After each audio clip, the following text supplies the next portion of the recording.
শিক্ষার্থী বন্ধুরা, আমরা আজকে ভয়েস চেঞ্জিংয়ের অ্যাক্টিভ টু প্যাসিভের কিছু বাক্য দেখব, যেটা আসলে ডাবল অবজেক্ট রয়েছে, একাধিক অবজেক্ট রয়েছে। সেই একাধিক অবজেক্টের বাক্যগুলোকে আসলে কিভাবে অ্যাক্টিভ থেকে প্যাসিভ করতে হয় আমরা সেই জিনিসটা দেখব।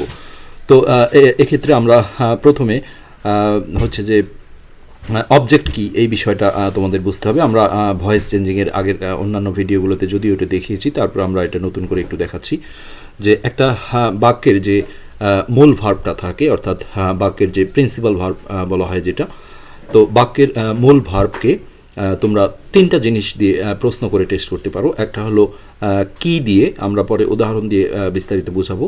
তারপরে 2 নম্বরে হলো কাকে দিয়ে প্রশ্ন করে, হ্যাঁ। আর একটা হলো কাদেরকে। কাকে আর কাদেরকে আসলে একই, এটা একবচন একটা বহুবচন। তো এটা আসলে উদাহরণ না দিলে তোমরা ক্লিয়ার বুঝতে পারবে না। এই তিনটার যে কোনো একটা দিয়ে প্রশ্ন করে যদি কোনো একটা ওয়ার্ড উত্তর হিসেবে আসে, আমরা সেটাকে জানবো অবজেক্ট। অনেকে বলে যে বাক্যের শেষে থাকলেই অবজেক্ট হয়, এটা কিন্তু একটা চরম ভুল কথা। যেমন আমরা সেরকমই একটা বাক্য নিচ্ছি, দেখো যে হি প্লেস ফুটবল, হ্যাঁ, হি প্লেস ফুটবল। আমরা এখানে যদি ছেড়ে দিই তাহলে এটাই অবজেক্ট তোমরা ধরে নিবে লাস্টে। তো আমরা লাস্টে একটু ইন দ্য আফটারনুন এইটা লাগিয়ে দিলাম।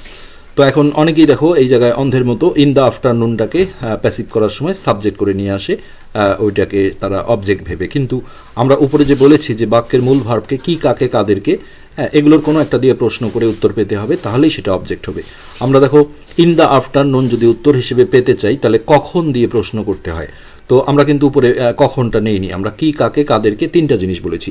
সো এটা অবজেক্ট না, এটা এক্সট্রা জিনিস। তো আমরা যদি প্রশ্ন করি সে খেলে, তাহলে কি খেলে, তার উত্তরে কিন্তু ফুটবল আসে। তো এই বাক্যটাতে কাকে কাদেরকে নাই, আমরা পরে অন্য বাক্য দিয়ে উদাহরণ দেখাবো। তো এইখানে নিঃসন্দেহে ফুটবলটা কিন্তু অবজেক্ট। ইন দ্য আফটারনুন একটা এক্সট্রা জিনিস, এটাকে অতিরিক্ত বলা হচ্ছে। তো এই জিনিসগুলো আমরা প্যাসিভ করার সময় সবসময় ভার্বের পাস্ট পার্টিসিপলের পরে ঢুকিয়ে দেবো। তো আগের বাক্যটা ছিল অ্যাক্টিভ, এটাকে আমরা যদি প্যাসিভ করি তাহলে বাক্যটা ছিল প্রেজেন্ট ইনডিফিনিট টেন্সের, তাহলে ফুটবলকে আমরা সাবজেক্ট করে নিয়ে আসলাম। আর প্রেজেন্ট ইনডিফিনিট টেন্সে ভয়েস করতে গেলে ইজ আর বসাইতে হয়, তাহলে ফুটবলের সাথে আমরা ইজ দিলাম। তো football is played in the আফটারনুনটা আমরা এই জায়গায় বসিয়ে দিলাম, football is played in the afternoon. তারপরে আমরা বাই যেটা হি ছিল তার অবজেক্ট করে দিলে হিম হয়ে যাবে। এইভাবে কিন্তু হয়ে যাবে। কিন্তু আমাদের আজকের ভিডিওর যে আলোচ্য বিষয় সেটা কিন্তু হচ্ছে যে ডাবল অবজেক্ট। আমরা যে বাক্যটা করলাম এখানে কিন্তু দুইটা অবজেক্ট ছিল না, ইন দ্য আফটারনুন একটা এক্সট্রা জিনিস ছিল। তো ওটার সাথে রিলেটেড জন্য আমাদের একটু পড়িয়ে নিতে হলো। আমরা এখন একটা জিনিস দেখব যে কি দিয়ে প্রশ্ন করে আমরা যে অবজেক্টটা উত্তর হিসেবে পাবো সেটাকে আমরা বলবো বস্তুবাচক অবজেক্ট, যেটার জীবন নেই।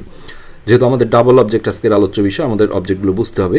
আর কাকে দিয়ে প্রশ্ন করে আমরা যে উত্তরটা পাবো এটাকে বলা হয় ব্যক্তিবাচক অবজেক্ট। তো যেটা কাদেরকে আছে এটাও ওই একই, একটা সিঙ্গুলার একটা প্লুরাল, এটাও হলো ব্যক্তিবাচক অবজেক্ট। তার মানে কি দিয়ে প্রশ্ন করে উত্তর পাইলে, যেটা আমরা বাক্যটা মিশিয়ে দিলাম, ফুটবল ছিল অবজেক্ট, কি খেলে, ফুটবল খেলে, ওইটা ছিল বস্তুবাচক অবজেক্ট। তো সেই বাক্যে কোনো ব্যক্তিবাচক অবজেক্ট ছিল না। আমরা আরেকটা বাক্য নেই, হি টিচেস মি, অথবা এখানে যদি আজ দেওয়া হয় তাহলে কাকে পড়ান বললে আমাকে, আর কাদেরকে পড়ান বললে আমাদেরকে, সিঙ্গুলার প্লুরাল দুটি আছে। সো এই দুটোই কিন্তু হলো যে ব্যক্তিবাচক অবজেক্ট। এই বাক্যটাতে বস্তুবাচক কোনো অবজেক্ট নেই। তো আমরা লাস্টে পরবর্তীতে এমন বাক্য নেব যেটাতে ব্যক্তিবাচক বস্তুবাচক দুই ধরনের অবজেক্টই থাকবে।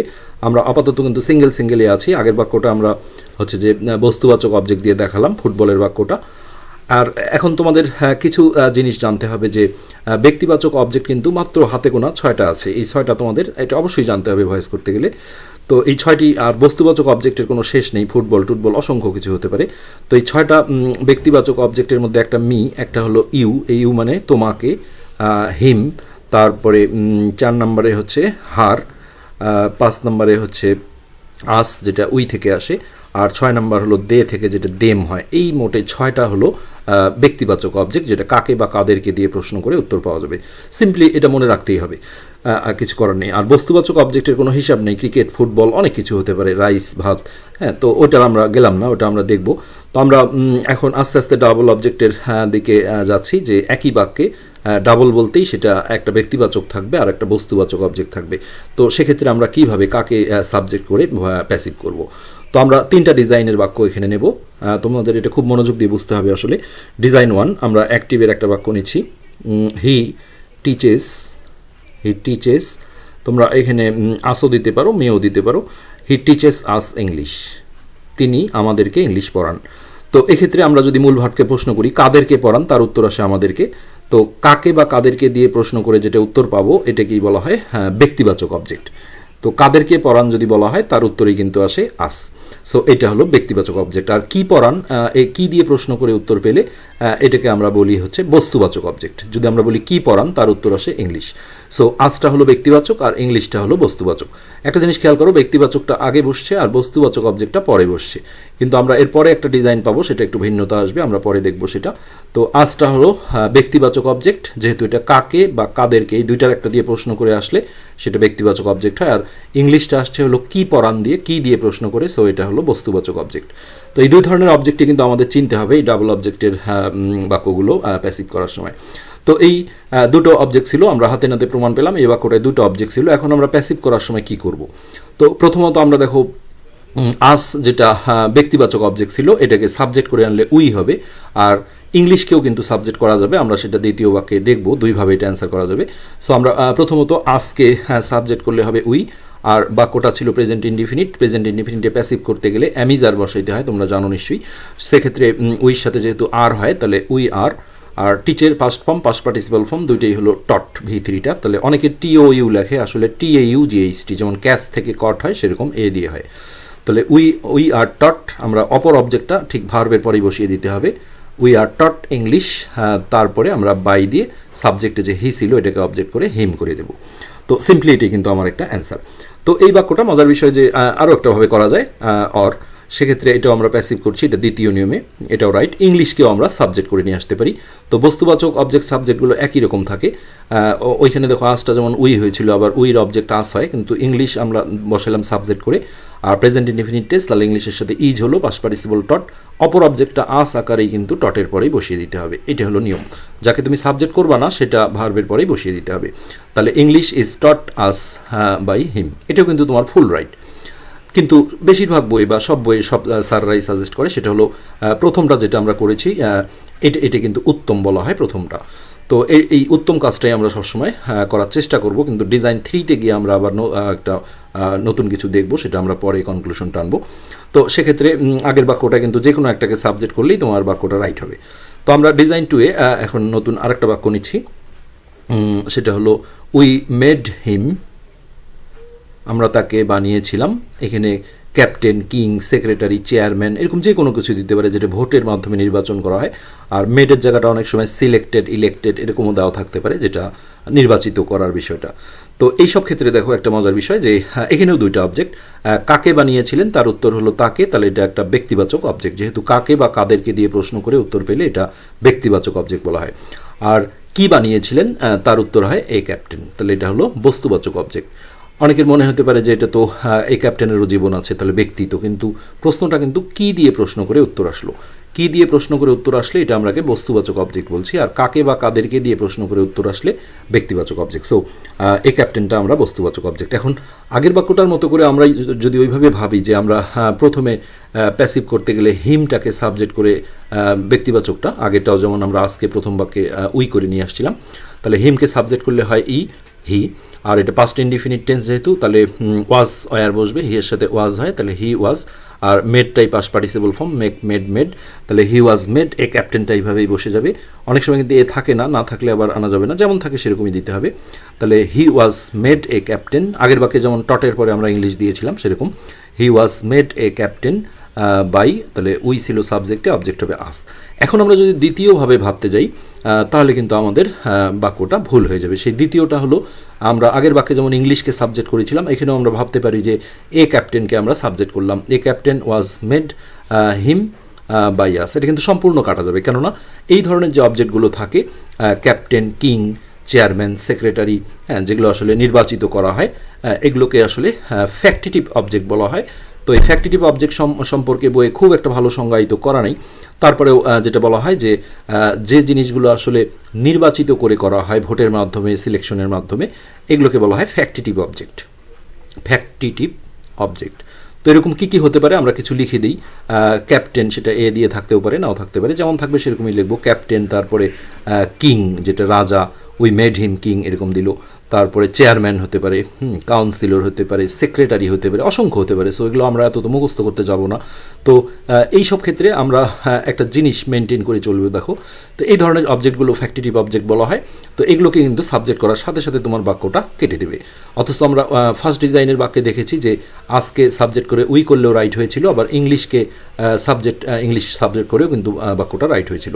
সো আমরা যদি আমাদের নজরটা সবসময় ব্যক্তিবাচক অবজেক্টের দিকে থাকে, যে আমরা 1 নম্বর বাক্যে যেটা উত্তম বলেছিলাম যে আজকে উই করাটা, তো এখানেও দ্বিতীয় বাক্যটাও আমরা যদি ব্যক্তিবাচক অবজেক্ট যে হিমটা আছে একে হি করব, এই টার্গেটটা যদি আমাদের থাকে যে ব্যক্তিবাচক অবজেক্টটাকে সাবজেক্ট করাটাই উত্তম, তো এই উত্তম কাজটা করলেই কিন্তু ভুলটা আর হবে না। আগের বাক্যে যেমন দুইটা যে কোনো একটা করলে রাইট হবে, কিন্তু এই বাক্যে কিন্তু এ ক্যাপ্টেনকে সাবজেক্ট করা যাবে না। আশা করি বুঝতে পেরেছো।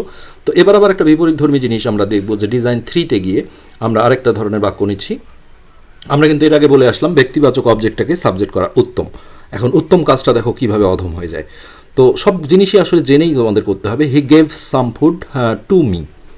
তো খেয়াল করো, এখানে মিটা ব্যক্তিবাচক অবজেক্ট আমরা দেখেছি, আজ মি 6টা ছিল, আর সাম ফুডটা কিন্তু কি দিয়ে প্রশ্ন করে উত্তর আসে, কি দিয়েছিল, কিছু খাবার, তাহলে এটা বস্তুবাচক অবজেক্ট। আগের বাক্য যেমন ব্যক্তিবাচক আগে ছিল, আজটা ইংলিশটা পরে ছিল, আর এখন দেখো ব্যক্তিবাচক অবজেক্টটা এই লাস্টে চলে গেছে আর বস্তুবাচকটা আগে চলে আসছে। আর ব্যক্তিবাচক অবজেক্টের আগে একটা টু প্রিপোজিশন আছে, খুব ইম্পর্টেন্ট একটা রুল এটা। তো এক্ষেত্রে আমরা মিটাকে যদি আই করে সাবজেক্ট করে নিয়ে আসি উত্তম হিসেবে যে ব্যক্তিবাচক, কিন্তু টুটা কোথায় বসাবো? তো এখানেই বোঝা যায় যে এই সব বাক্যে কিন্তু আমাকে বস্তুবাচক অবজেক্টটাকেই সাবজেক্ট করতেই হবে মাস্ট। এখানে যদি মিকে আই বানাও, টু আই বানাও, কোনোটাই হবে না। তাহলে সাম ফুড, আবার এখানে সাম দেখে অনেকে বহুবচন ভার বসায় দেয়, কিন্তু ফুডস তো আর নাই, তোমাদের এটা দেখতে হবে। সাম আসলে দুই রকমই হয়, সিঙ্গুলার প্লুরাল। সো নাউনটা খেয়াল করতে হবে। তো সাম ফুড যেহেতু আছে সিঙ্গুলার আর এটা পাস্ট ইনডিফিনিট টেন্স, তাহলে ওয়াজ বসবে প্যাসিভ করতে।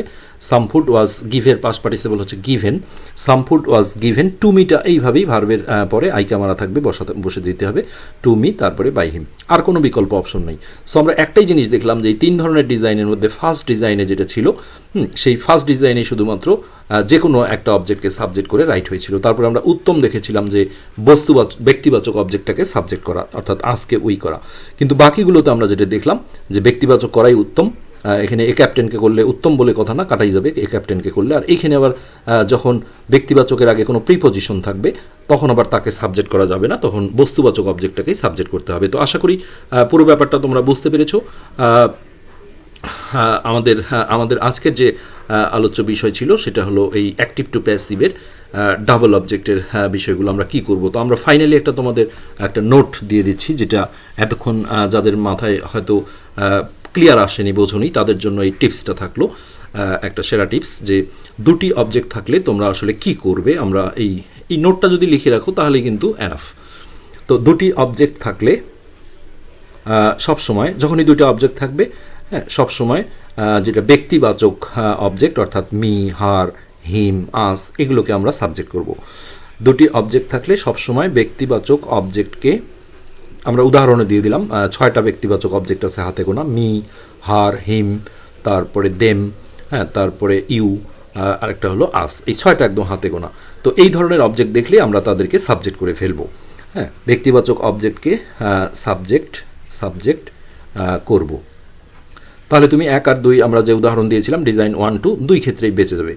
তবে শুধুমাত্র আমরা কোন ক্ষেত্রে এই ব্যক্তিবাচককে সাবজেক্ট করব না, আমরা সেটা বলে দিচ্ছি যে শুধুমাত্র যেটা থার্ড ডিজাইনে আমরা দেখেছিলাম উদাহরণটা, he gave some food to me, শুধুমাত্র যখন এই অবজেক্ট এর পূর্বে এবং প্রিপোজিশন থাকলে এই সবসময় ব্যক্তিবাচকগুলোর আগেই থাকবে, এটা একটা সমস্যা। এই অবজেক্টগুলোর পূর্বে কোনো প্রিপোজিশন, আমরা সেটা উদাহরণ দিয়ে দিচ্ছি। প্রিপোজিশন বলতে আমরা কি বুঝি, টু, ফর, ইন, এটিসি, এরকম যে কোনো কিছু হতে পারে, অনেক প্রিপোজিশন আছে। তো এই ধরনের কোনো প্রিপোজিশন যখন এই অবজেক্টগুলোর সামনে থাকবে, তখন আমরা কি করব, এদেরকে আর সাবজেক্ট করতে পারবো না। তখনই আমরা বস্তুবাচক যে অবজেক্টগুলো থাকবে, সেটা ইংলিশ যেটাই থাক না কেন, সাম ফুড, তো এই জাতীয় তখন বস্তুবাচক অবজেক্টকে অবশ্যই আমরা সাবজেক্ট করব। তো এই নোটটা যদি তোমরা রেখে দাও, আর আমরা 3টা ডিজাইনের যে উদাহরণ দিয়েছি এটা রেখে দিলে ডাবল অবজেক্টের সমস্ত ঘটনা কিন্তু কমপ্লিট। আজকে এ পর্যন্তই, ধন্যবাদ।